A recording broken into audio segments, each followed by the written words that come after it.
On today's special episode of Rising Phoenix podcast, we have my fiancé Michael, and we will be talking about ectopic pregnancy and pregnancy loss from our experience. February 1st, 2024, I was admitted into the hospital when I was having symptoms of what I thought was just really bad cramps and or ovarian cysts rupturing. I had pain for about 2 or 3 days before I went into the hospital. I am a person who has PCOS, so really bad cramps is unusual for me. So I really didn't think anything of it when I was having these symptoms. I went to work. I went to appointments. I went home. I kept functioning as a normal human being, except around on the second day, I was having difficulties standing up and sitting down. I was having excruciating pains go through my body when I would sit down or stand up. Again, I really didn't think anything of it because I have always struggled with really heavy cramps and really painful cramps. So we really didn't think that it could be something serious or something life-threatening. So we kept functioning like normal people. So February 1st, around 9 o'clock, we went into the hospital. I remember my best friend, she was moving around the house so fast, trying to get everything together and call Michael. But as I was watching her, it was like she was moving in slow motion. I was like, we are not going to get out of this house fast enough. And then we get to the hospital. Michael shows up. I beat you guys there. He beat us there, and he was further away than we were. Broke a few traffic laws. It's fine. And they brought a wheelchair out for me to get into to go into the hospital. And that's kind of when I was sitting there and I was like, wow, like I'm really going into the hospital for something that might be really bad. Like I'm going in on a wheelchair. So we go in, we get all checked in and stuff.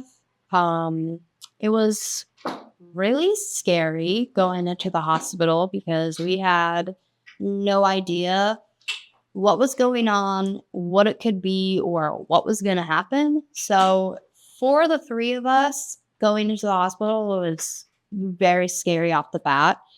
It was very quick getting back into a room just because of my symptoms. I remember when the doctor first came in to evaluate me, he did a quick palpitation on my stomach. And I remember he got done and he was like, I think maybe this might be an ovarian cyst rupture, but I'm going to order ultrasounds.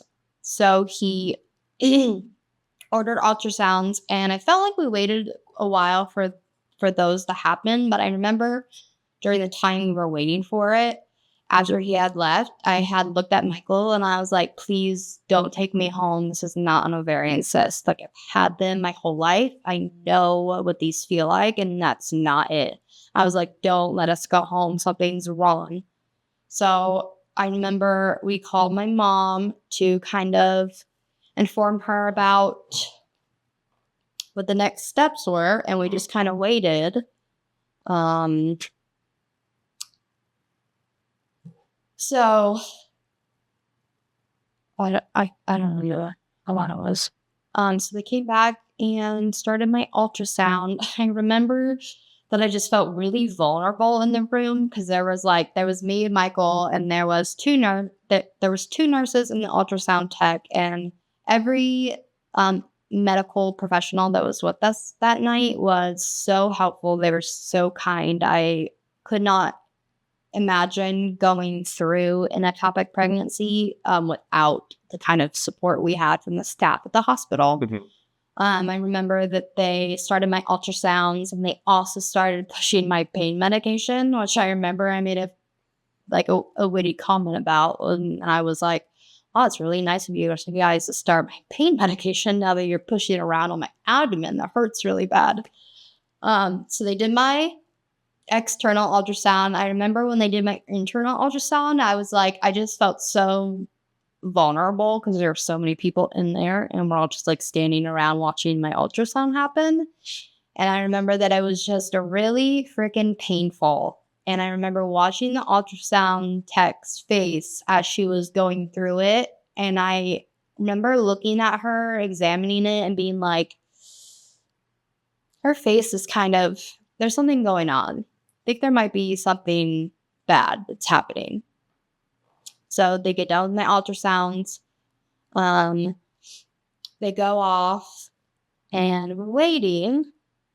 And we pretty much had my mom on the phone the whole time. I just kind of like moved the phone from my ear when they were talking to me. And then we'd be like, hey, I'm back. Just to kind of keep her updated about what was going on. So they did my ultrasounds, and then a while later they came back, and the doctor had told me that I was currently experiencing a ectopic pregnancy, and my right fallopian tube had ruptured, and that I was bleeding into my abdomen. Mhm. Did I? Yeah. The doctor told me that my right fallopian tube had ruptured and I was bleeding into my abdomen. I really only remember him telling us that I'm having an ectopic pregnancy, that my tube had ruptured and I was bleeding. And I remember all of the nurses like praising us for coming in so soon, because ectopic pregnancies can be life-threatening. They can kill you. I remember all the nurses being like, we're so glad you guys came in when you did. And I was like, well, I sat at home for 3 days, internally bleeding, thinking I was just having cramps. And I was like, I had told Michael, I had told my mom, like, what day was that? I think it was like a Wednesday we or went out something? on Wednesday. Your period happened Sunday, and your cramp started hitting you Monday afternoon. Okay, so Monday, Mhm. and then I went in on Wednesday. Wednesday. Okay, so yeah, I sat at home Monday, Tuesday, Wednesday, and had these really awful pains those whole days. This whole time, not knowing I was bleeding into my abdomen and having an ectopic pregnancy. And I remember when he told us, and everyone was you're gonna have to piece this together because my brain's like. And all the nurses were praising us for coming in so early. I was like, to be honest with you guys, I wasn't even going to come in until Friday because I didn't have time to come in and get an ultrasound. And the doctor literally stops and looks at me and he goes, you would have been dead by Friday. Yeah. And I was like, I was already crying when he told us that I was having an ectopic, but the moment that stunned me the most while we were at the hospital was when that doctor literally point blank looked at me and was like, you would have been dead. You wouldn't have been able to come in Friday because you would have bled out at home and died from not coming in sooner. So not only was it traumatizing to hear that I was having an ectopic pregnancy and we had lost our pregnancy, but it was also really shell-shocking to hear the doctor tell me that had I waited 2 more days, that I would have been dead. It was a lot to handle at once, and they told us that they were going to send our ultrasound results to the OB surgeon on call that night, because they were going to decide if I needed to go have surgery to have my tube removed, or if they were going to give me. There was a pill you could take that would let you pass it. There is a different procedure now, a non-surgical procedure. They wanted to talk to the OB and clarify which would be the best course of action. Yeah, which one we should do that night. So they went off and we waited, and I remember in the 2 or 3 minutes it took for Michael to go out to the lobby to tell my best friend what was happening and to tell her I was having an ectopic, and they were trying to figure out if I needed to have surgery or if we were going to do the medication. literally the 2-3 minutes he went to do that, and the 2-3 minutes I had stopped to call my mom to tell her that I was having an ectopic, they had came back into the room while he was in the lobby and was like, we are gonna rush you for emergency surgery like ASAP. Like they're gonna come down and get you as soon as possible. And we're rushing into emergency surgery. And at this point, I was like, oh my God, because this was the last thing I thought going into the day was gonna be how we were ending our night. But I was like, we're also going into surgery knowing that I had been internally bleeding for 3 days. And I was like, how bad is it gonna be when we get into surgery? Like, are we going into surgery and I'm not coming back? Because it was just, there was so much happening.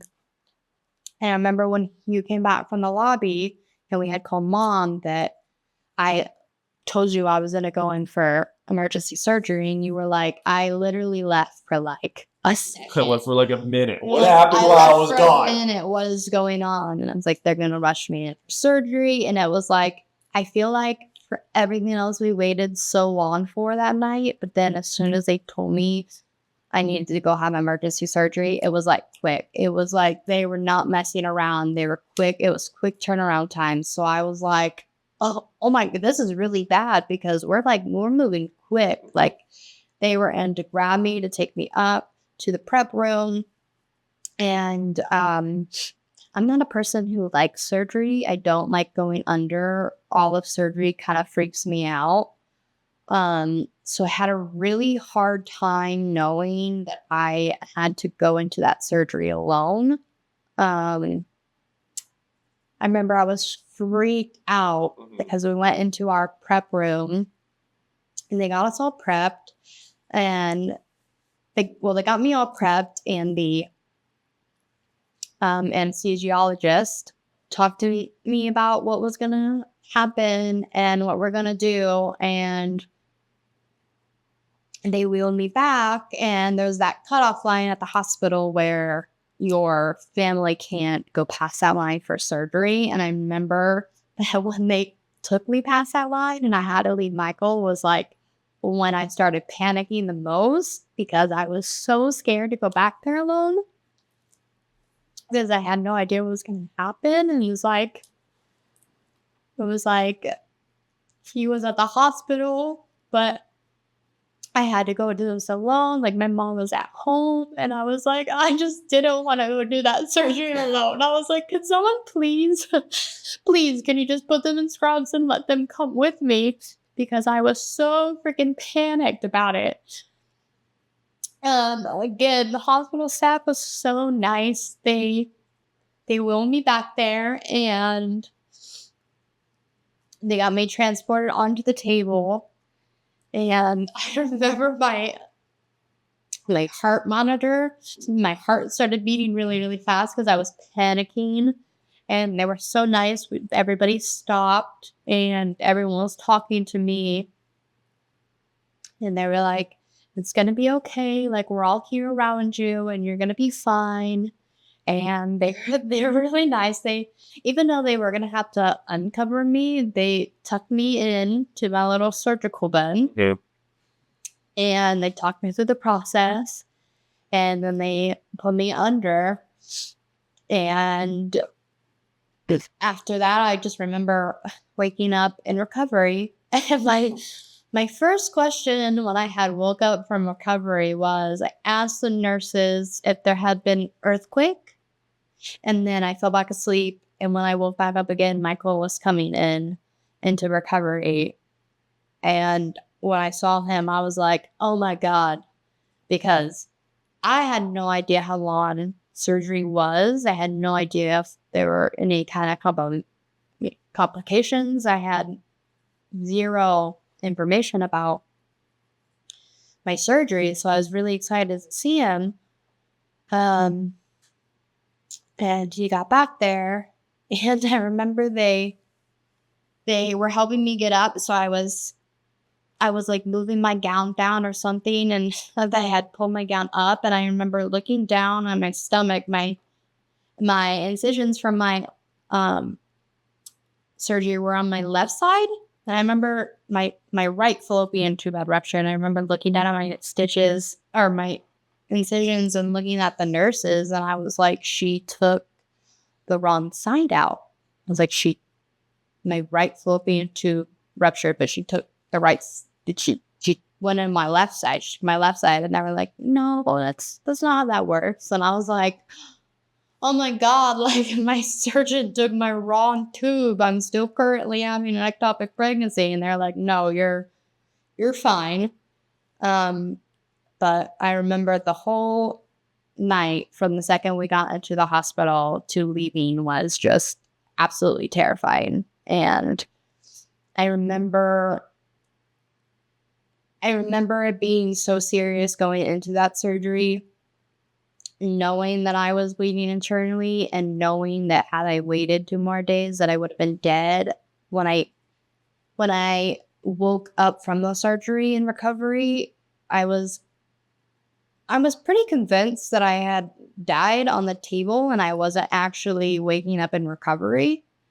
I was like, because it was when I woke up and I was by myself in recovery, it was so eerie. Like there was no background noise. There was nobody else there. It was just me and the nurse. And I remember for a split second waking up being like, did I die during surgery? And like, this is where I am now?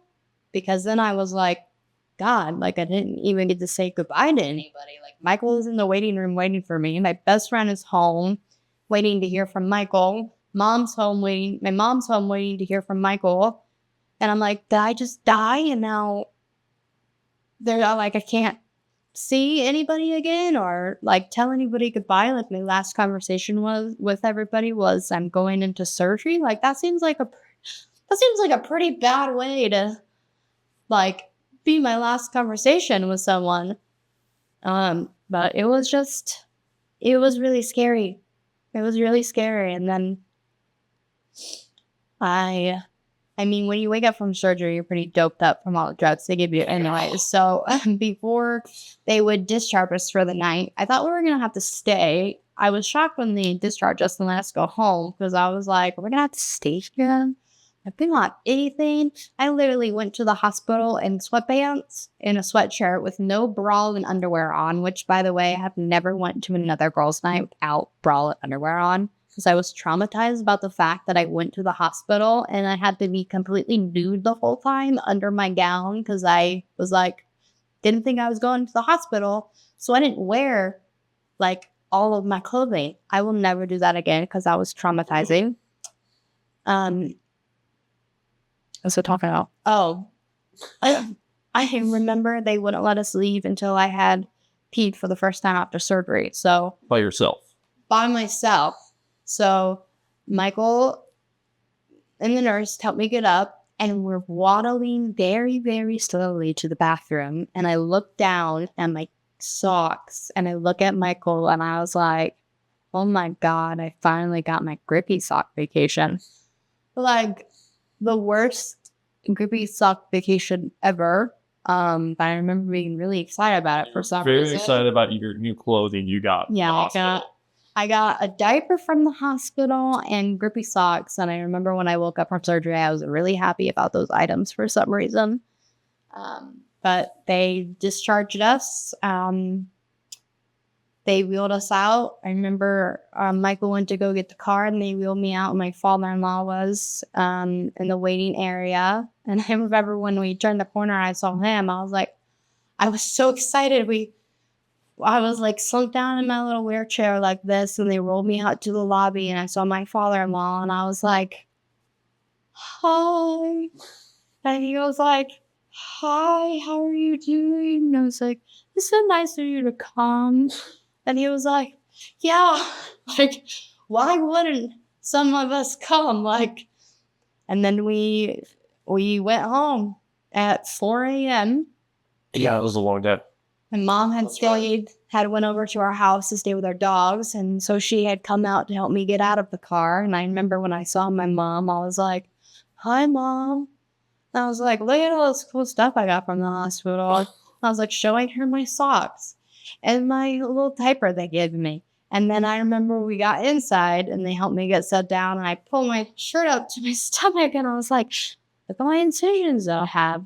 And she was like, yeah, those will heal. That'll go away. But I mean, I was like, High out of your drugged. mind. I was drugged from the surgery. So I remember being excited about everything, even though I wasn't actually excited. You seem very genuinely excited about your stuff from the hospital. I was pretty excited about my souvenirs. But we got home and we slept from like 4 a.m. to 11 a.m. the next day. I remember waking up and being in excruciating pain because all my medicine had worn off. But I'm stubborn. So I decided the morning after surgery to get out of bed myself and waddle into the kitchen to get my pain medications. And on my waddle back, my mom came out of the guest room and she looked at me and she goes, what are you doing out of bed? And I was like, getting pain medication with something to drink. And she was like, don't you think you could have asked somebody to do that for you? And I was like, well, I didn't want to inconvenience anybody because everybody had been sleeping. She was I like, remember that morning much differently. isn't that what happened? No, that is not. I know she was mad at me because I got out of bed and got my pain medications. Oh, but you tried to get out of bed and you couldn't, and you almost fell out of bed. So I helped you get out of bed and I followed you around.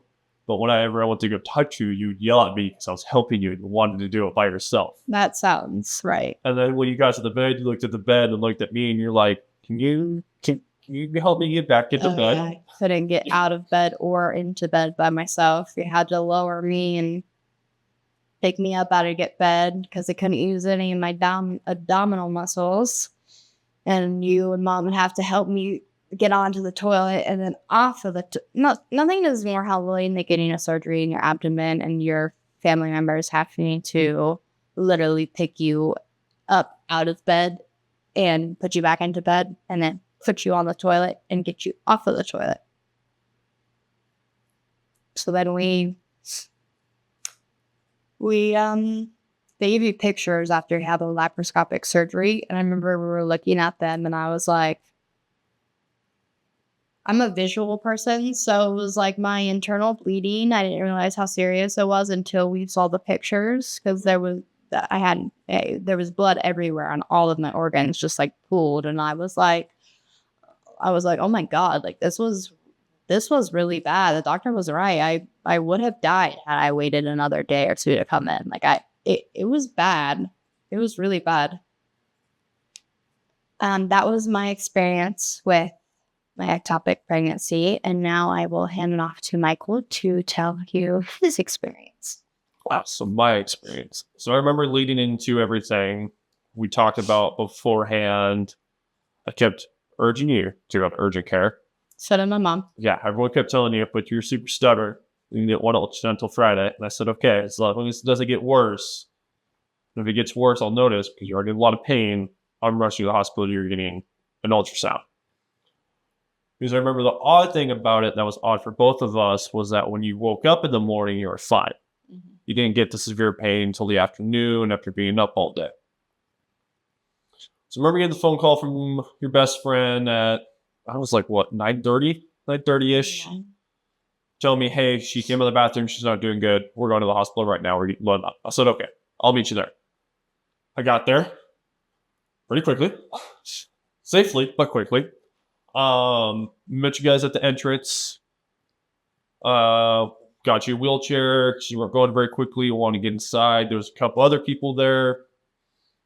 Went through, saw the evaluation nurse, did all that thing, went around for a minute, and then they took you back. And I remember the weird part about it was they kept asking us over and over again, when was your last cycle, and are you pregnant? I was pregnant, yeah. They asked us 3 or 4 times, and they're like, when was your last cycle? And we're like, well, she's currently on her cycle.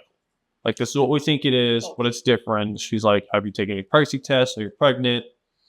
No, we haven't seen any signs or symptoms of you're pregnant and you're on your cycle as well. So didn't think about it. And then what we thought was a menstrual cycle had turned out to be bleeding from my ectopic pregnancy.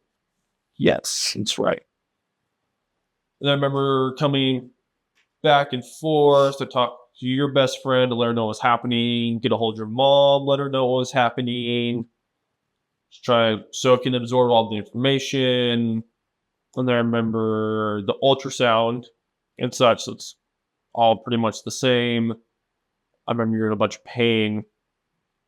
Like, I do well in stressful situations. So I was doing good. I was doing fine. I'm like, yeah, I got this. We're doing this. We're doing X, Y, Z. This is done. This is taken care of. Time to focus on the here and now.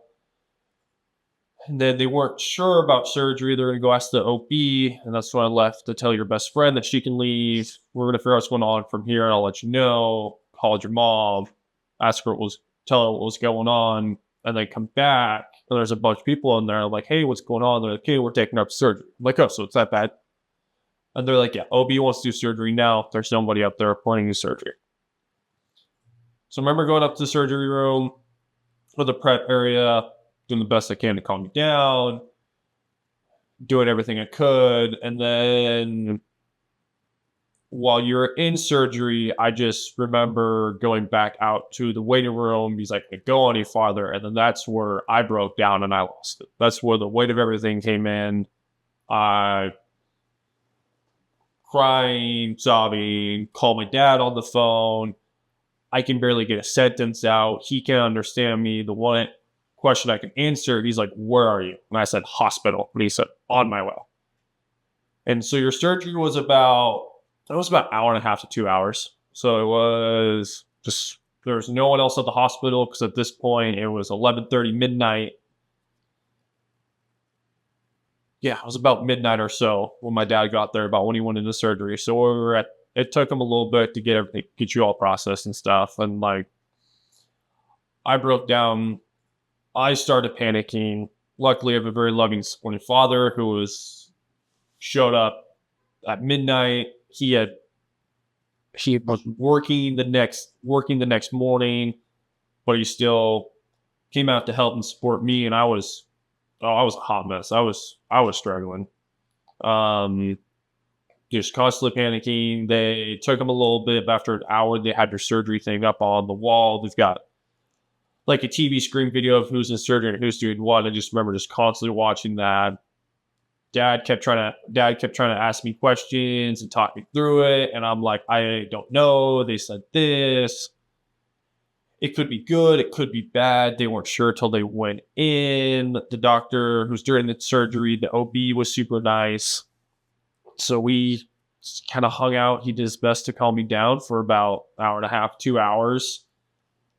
And then the doctor came out after surgery, let us know that everything went well. She was glad that we came in early. She said most of the cases she sees, most people don't get in this early. So she was really, really happy we could get in this early, get it taken care of itself now. She's glad we didn't wait to come in. Showed me the pictures. I asked a bunch of ridiculous nonsense questions that made no sense and just asked her to basically clarify every other word she was saying because I was panicking and I had to know what was going on to understand what to do next. They kind of explained to me what the next step was and that she didn't think you'd have to stay based on how well the surgery went. And that it'd be another 20 to 30 minutes before I could go back to see you because you were still under and they wanted to let the anesthesia let off and someone would come get me when you were up. About 20 to 30 minutes went by, which was seeing the surgeon both come out of the prep area. Mixed emotions because it's one of those, she's walking towards me and I don't know what the next words she's going to say. I'm like, she's going to say, well, there are complications. And I'm like, okay, just talk faster. Luckily she did. Got straight to the point that it all went well. Very happy, relieved in that moment. And then after, it was the suspense of not knowing what was going on was the worst because I was behind closed doors, couldn't ask any questions. It was so late at night, there was no one else there. So it wasn't like there wasn't an attending up there at the desk that could ask, like, hey, how's it going? Is it still going on? Do we have any updates? Like, I was basically just blacked out until then. And then, yeah, I remember yeah, we're back in. Thought there was an earthquake. You were extremely happy with your socks, which kind of chuckle on everyone. Took you a little bit, but you managed to go to the bathroom at a very slow pace.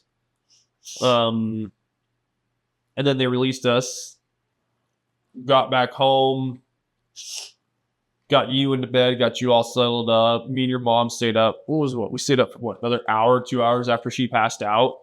Just like, okay, now let's try to sit down and unwind, which very hard to unwind after something like that just happened. I took about the next week off of work to just be home and help you out and be as supportive as I could. For me, I didn't have to go through the physical repercussions, but I still went through emotional repercussions. I remember being sad with you for a couple days.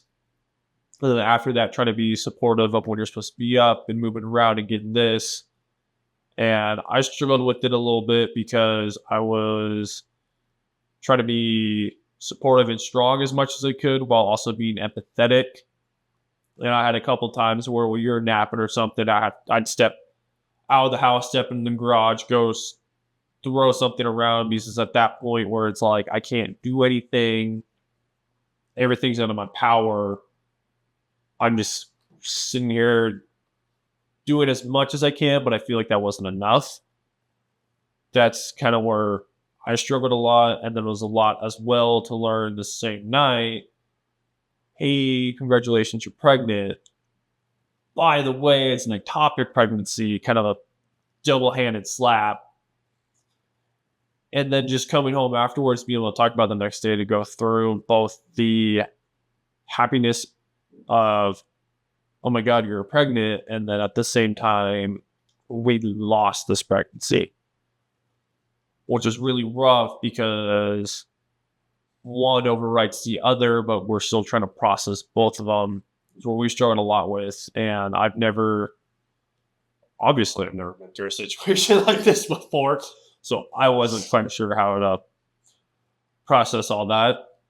But yeah, it was rough. It was hard. I remember being as supportive as I could and still struggling. We got through it, and we're here now. I mean, the physical part of going through an ectopic pregnancy is really hard on your body, and the recovery after an ectopic pregnancy is also really hard on your body. It was a lot longer of a recovery than I thought it would be, which I struggled with a lot because since I'm the female and it happened to my body before I could process my emotional side of it, I had to heal myself physically. But I remember not only was I physically had a lot happen to my body, but the feelings of, God, this happened to me and I'm the female and my body's supposed to be able to carry children. I remember when they told us that I was having ectopic, I remember looking at Michael and being like, oh my God, this is all my fault. Wasn't. I remember feeling really guilty and mad at my body for having the ectopic, and I felt so guilty, like this was my fault, and I felt like I had something to do with it, even though I didn't. It wasn't my fault. But I remember I carried the guilt around with me for a couple months, and that was probably the hardest part to recover with it, was just feeling guilty that it happened to my body. So yeah, the feelings you have when you go through an ectopic pregnancy they're really raw, they're hard. But I just want to remind any other woman who has ever had an ectopic pregnancy or might have an ectopic pregnancy in the future that you didn't do anything wrong and your body's not broken and it's not your fault that this happened to you. I think it has made our relationship stronger. I feel like with any kind of pregnancy any kind of pregnancy loss, it can either end the relationship or it can make the relationship better. I feel like for our relationship, it made our relationship stronger because we were able to kind of go through it. We were able to go through it together, which I think was really helpful. I think it would have been harder for our relationship had you gone through it on your own and then I had to go through it on my own. I think that would have created a huge wedge in our relationship, having to process it separately. But I feel like being able to process the ectopic together really did help make our relationship stronger. But it's July now, where I'm 51 days out from our wedding. That sounds about right. I have a couple little scars on my belly. Every time we see them, we're always like, look at my little scars. Little battle wounds. My little battle wounds. Thank you for watching. My mom is here, but she will be back on camera in our next episode. Thank you for listening to our story about our ectopic pregnancy loss. So